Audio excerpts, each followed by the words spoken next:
بسم اللہ الرحمن الرحیم۔ آج لوگ سوال کرتے ہیں، ہم امام کو دیکھنا چاہتے ہیں مولانا، ہم امام کی زیارت چاہتے ہیں، کوئی وظیفہ دیجئے۔ لوگ ہمارے بارے میں بھی خوش فہمی کا شکار رہتے ہیں کہ مولانا آپ کی تو امام سے ملاقات ہو گئی ہوگی۔ عزیزان محترم، خطا کار گناہ گار آنکھیں ہیں، ایسا نہیں ہے کہ دل نہیں چاہتا۔ بہت شرمندگی ہوئی، میں آج ایک واقعہ پڑھ رہا تھا۔ ایک عالم دین کہتے ہیں کہ میں آیت اللہ شمس الدین اپنی کتاب روزگاران جلد 5 میں یہ بیان کرتے ہیں کہ میں مسجد جمگران میں تھا، میری آنکھ لگ گئی، مطلب میں اس سے پہلے، لیکن میں نے دیکھا مسجد جمگران میں بڑا رش، تو میرے دل میں یہ خیال آیا کہ اتنے سارے لوگ ہیں اور مولا نہیں آ رہے ہیں۔ اسی اثنا میں میری آنکھ لگ گئی، آنکھ لگی تو میں نے امام کو خواب میں دیکھا۔ میں نے وہی بات امام کو خواب میں کہی کہ مولا اتنے سارے لوگ ہیں اور آپ آ نہیں رہے۔ تو امام فرماتے ہیں کہ یہ سارے لوگ میرے لیے نہیں آئے، یہ اپنی خواہشات، اپنی آرزوؤں کے لیے آئے ہیں۔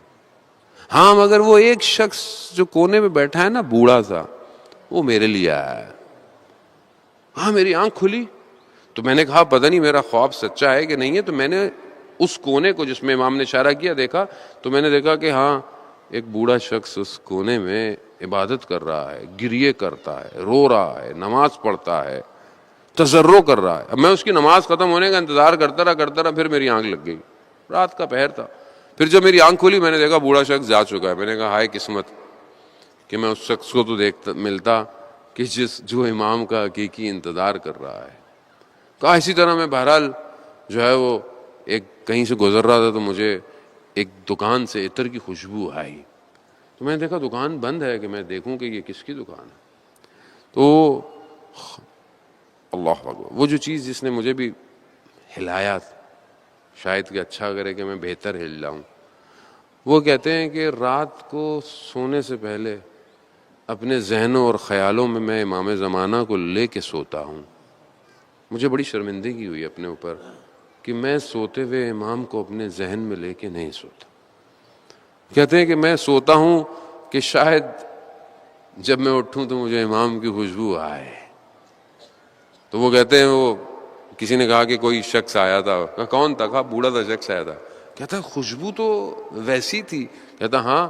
کہا اس بوڑھے شخص نے کہا تھا کہ امام نے آپ کو سلام بھجوایا ہے۔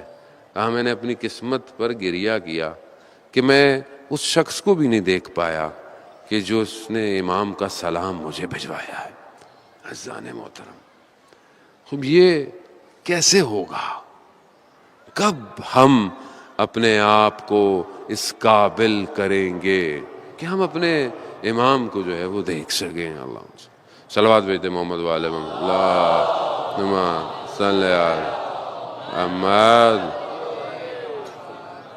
بہرحال میں دستبردہ آپ سب سے معافی کا بھی طلبگار ہوں۔ بعض اوقات انسان جملہ ایسا بول بیٹھتا ہے، ہو سکتا ہے کسی کے دل کو آزاری ہو، اصل ہدف کسی کے دل کی آزاری نہیں ہے، درد دل ہے کہ جو ہمیں بہرحال بیان کرنا چاہیے۔ کربلا میں ایسے ایسے دل تھے کہ جو آج تک تلملا رہے ہیں۔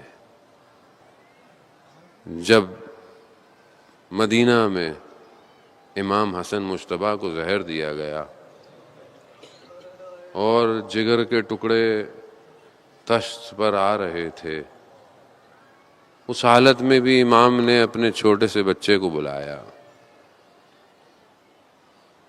اور اس کو ایک خط سا لکھ کے دیا اور تعویذ نما اس کے ہاتھ پہ باندھ دیا گیا، اور یہ کہا کہ بیٹا جب بہت مشکل آئے نا زندگی میں، اور ماں کو یہ تجویز کیا کیونکہ وہ تو حضرت قاسم تو چھوٹے سے ہیں، کہ جب بہت مشکل آئے زندگی میں تو اس تعویذ کو کھول لینا۔ مگر حضرت قاسم کی زندگی میں مشکل کیسے آتی؟ جس کا چچا حسین ہو، جس کے چچا حضرت عباس ہوں، اسے ساری زندگی میں کیسے مشکل